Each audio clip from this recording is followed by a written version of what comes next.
What's up, YouTube? Pastor Bob, the coin guru. Oh, you're saying, oh, really? A car, Pastor Bob? Yes, the story, right? So, about 2 weeks ago, some lady decided on a 4-lane road to make an illegal left-hand turn in front of her as she's going down the road.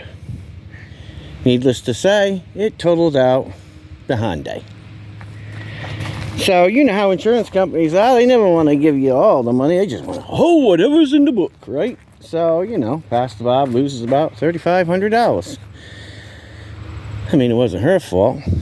But, you know, I mean, there's got to be something changed in the insurance. I mean, there's so many rich people got their fingers in that pocket. That'll be a long battle. But outside of that, I got a good deal.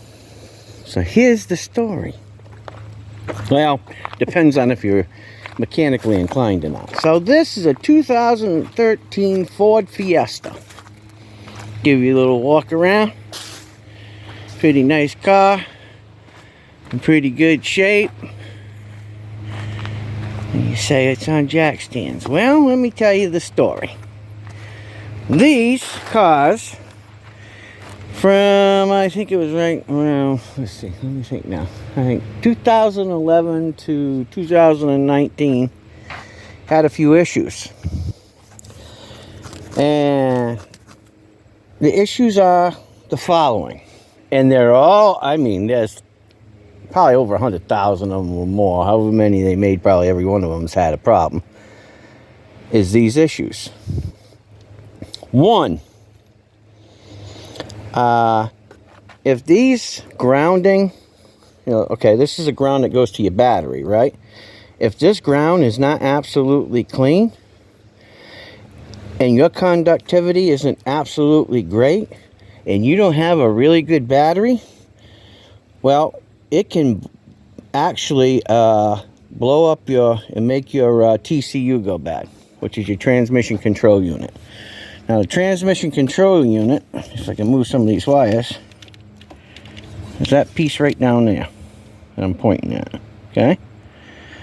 That piece right there has two magnetos that are positioned on the side with two little, I think they're about 5/16 or 3/8, somewhere around there, gears in there. What they do is they electronically change the gears in the transmission housing, okay?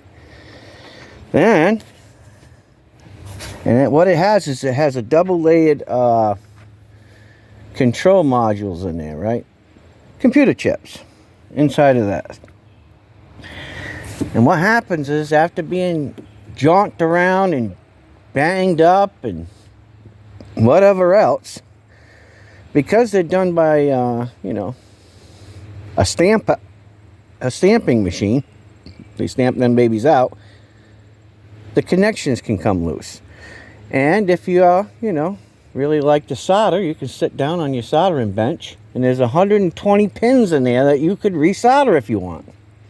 And generally that fixes it. And then there's a solenoid in there. I think it's a solenoid. Has two connections. Well, how Ford had it designed was the top just goes on the bottom and then the connection is fit by just these two openings. Well, if you got to run a wire from each one of those and actually hardwire, solder them in. That's the first thing that can go bad. Most people just get another one. Then you got to pay $150 or $200 to have it reprogrammed. Gee, Ford's real smart about that, ain't they? Just like every other manufacturer, just something else to make themselves money and an inconvenience for you, right? So, let me go back a little bit and reiterate. First thing is check your grounds. There's, I think, 3 grounds on this car. One here. There's 2 more down below. One goes to the starter, and another one goes to a ground to the body. They have to be there. They have to be cleaned. If they are not, you will not like the outcome. It can make the transmission go bad and the car run rough. Okay, let's get to number 2. Let's get to the next thing. These actuators. This is called an actuator. Can you see this? It's called an actuator. There's one on top, which is for the reverse gear, right? And then there's one down here, underneath, right here. This is another actuator. Now, I know somebody's been in here, and how I know somebody's been in here is because there is a bolt missing. So, I believe that somebody has had this apart. Well, this looks newer. This don't look like it was the same actuator that was supposed to be originally on the car. You say, well, how you know that? I could just tell certain things. Well, anyway, I don't have my tools on the way because I lost my other tool, so I had to buy another tool. Anyway, so I'll show you up on top what you got to do if you have one of these. All right. So anyways, these actuators can go bad. You can pick them up for about around $100 a set for 2, right? One for the top, one for the bottom. Look, don't mess around. If you're getting into this, just buy a new set. It will self-program itself for these, but transmission control unit, you have to take it and have it flash to your VIN number. There's no getting around that. So, just want to let you guys know. Anyways, while we're under here, take a look at this. How nice it is under here. Nice and clean and not rotted up. Can you imagine that in New England? Looks great. So I shouldn't have any problems. So here's what's going to happen here. There's a couple of different ways of going about this. Now, how I do it is I'll take these actuators out. I'll get the tool. And inside of here, on this side, below the actuator, and the actuator on top, there's forks. And what those forks do is they move 2 different collars on a bearing, which engages and disengages the clutching. There's a dual clutch inside of here, okay, for the automatic transmission, okay? And so what happens is sometimes, you know, over the years, the dust that's accumulated from the clutch, or the 2 clutches, gums up those forks, okay? And when it gums up those forks, or it gums up these actuators, right? When it's cold and you could be driving along and it's fine. When it heats up, it's going to act crazy. Your RPMs are going to go high. You're going to start smelling the clutch burning. It's going to jerk. It's going to go back and forth. You're not going to be able to go in forward or reverse. It's just going to be terrible. And what's happening is the clutches are either freezing up or they're gummed up. Okay? So what you want to do is take these off. Okay? Now I know somebody in the comments going to probably bust my balls here. The first thing that I would do is take these off. That one. And this one here. If you have the tools, pay attention to what you're doing. Okay, and then right down inside of there, if you're looking, you see that little hole down in there? See that little pin down there? You just want to take some of this and spray it down in there. Spray it down in there. Spray it good. Now look, somebody's going to say, oh, don't do that. It's going to be bad for the clutch. Look, at this point, you have 2 options. It's to take the transmission all the way out, right? Take it all apart, or try to see if this is actually the issue before you do that. Because if you do this and it starts working good again, then you know what's going on. You need to eventually take a weekend, take all this stuff out, right? Takes a couple hours, probably take you about 5 hours, 6 hours to do it.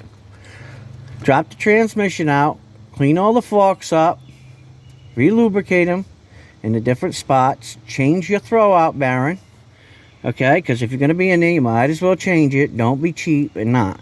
Now the forks you can generally use over and over again. You don't, you know, forks don't generally go bad. I mean, I've heard some stories of, you know, different people saying that they've had them go bad, but generally you won't see that. You'll just want to clean them up, inspect them, make sure there's no cracks or abrasions or they're not bent or anything, and then you just put them back in there. It's not hard. Just a couple of bolts holds each one of the clutch forks in. One clutch fork is bigger than the other, so pay attention. You know, take a marker and mark 1 and 1, 2 and 2, so that way you know where your clutch forks go. Okay, with some kind of a scribe or something like that, something that you can mark it that ain't going to come off, and you know what's 1 and 1, 2 and 2. Okay, clean them all up, put them back in there. Now here's the thing, you're going to have to buy a kit, right? And what the kit does is it resets the clutch so that you can put the clutch back in after you take it out, because they disengage themselves. It's like I don't know, anywhere from $130 to $150 for the reset kit. Look, it's worth it. I'm telling you, if you're going to get into this, it would be worth it, because to have this job done is about $3,500 to $4,000. Yeah, crazy, huh? But it could take you 5 hours if you have the patience and a few tools. You can do it yourself. But my first thing that I would do is spray a little bit of brake clean down in there, right? Because the brake dust and clutch dust is pretty much the same. You spray this down in there, it'll clean it up somewhat, and brake cleaner, it dries up real quick, so you ain't got to worry about it too much. Then you want to put a little WD-40 down in there.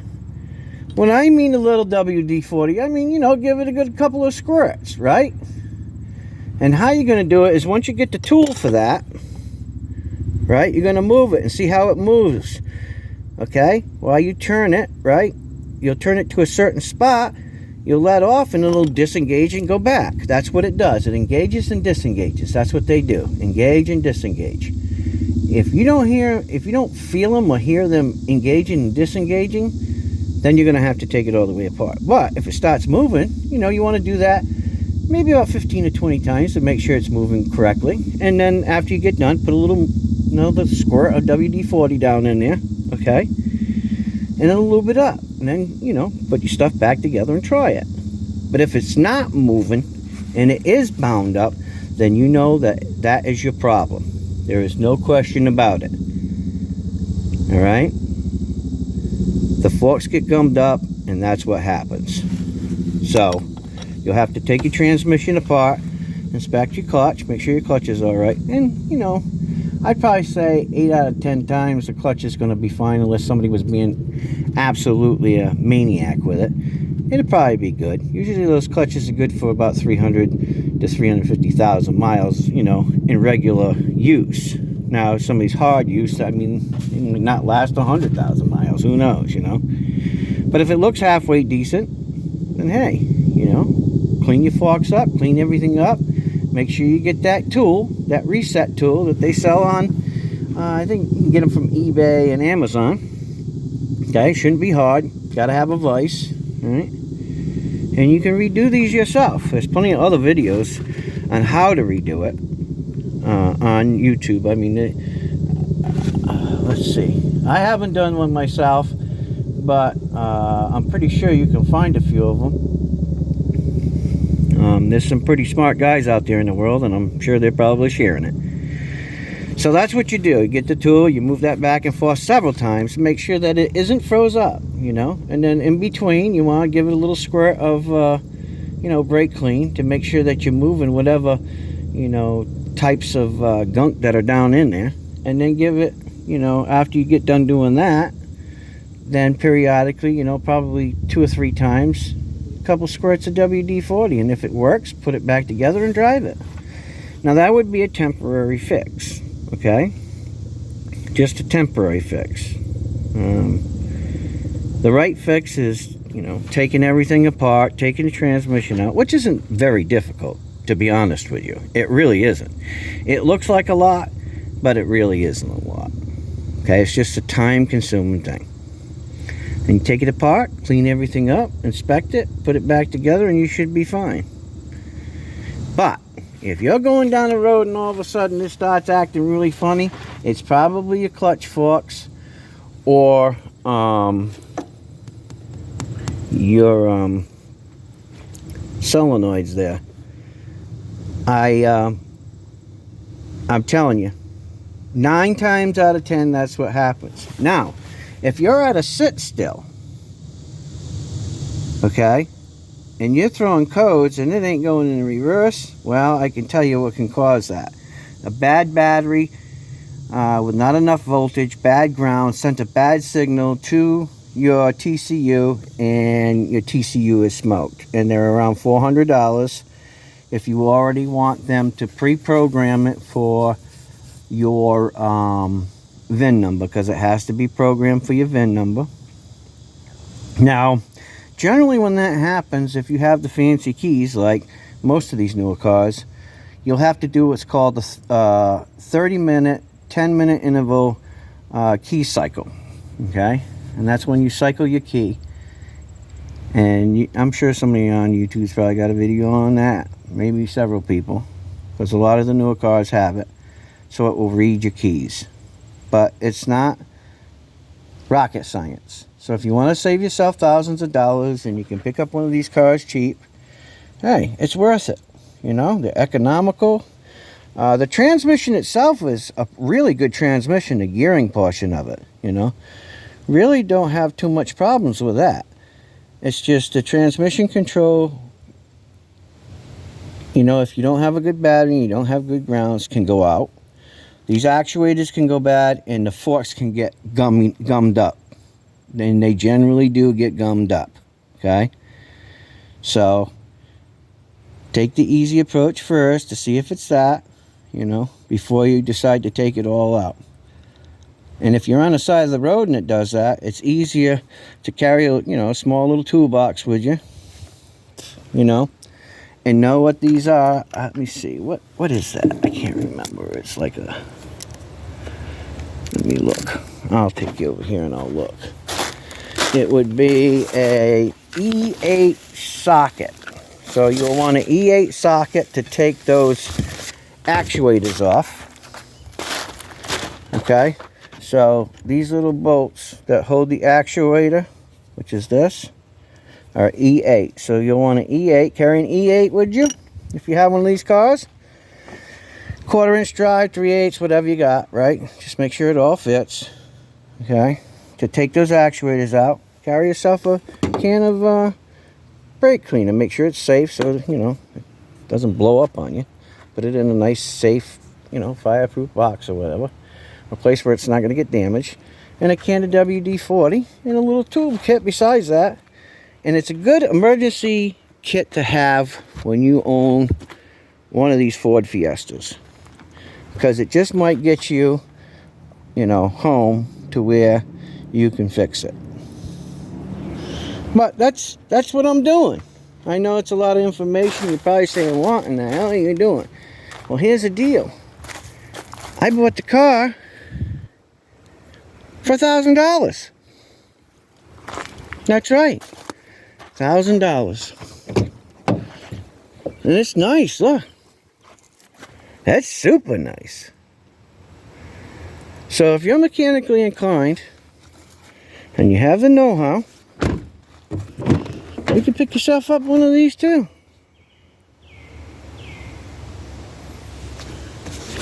The back opens up. I don't know if it's unlocked or not. Probably not. But anyway, you can open yourself up. I mean, it's nice. Air conditioning. I mean, it's got all the amenities that you'd want in an everyday car. Economical, gets like 30 miles to the gallon. So, you know, it's the simple little things that you could do if you're mechanically inclined. Get yourself a car, save some money on gas, right? Do it right at home on the weekend, and you'd be good to go. And, you know, in today's world, the parts are not that expensive, so hey, why not, right? So that's why I picked it up. I thought it was a good deal. Mary's happy, and so I'm gonna be doing everything that I already told you that you should do. You know, I mean, take your time, be safe, use safety, you know, wear goggles, and you know, when you get into connections, that's where it can get tricky, so you might want to wear some gloves. If you're disconnecting any lines, make sure you take your time with them. Don't be yanking on things. Okay, take your time, work it, it'll come out. Especially these that work up to your ECU, your electronic control unit. Okay, so there you go, there you have it. Ford Fiesta 2013, the red racer. You know, can't beat it. Alright guys, kind of a long video. Hope you all enjoyed it. If you did, give me a like. Maybe some of the information will help you guys out if you own one of these. Alright guys, well, I'm going to get to it. I got a few other things to do today. So, like, share, subscribe. This is Pastor Bob, and I'm out of here. See ya.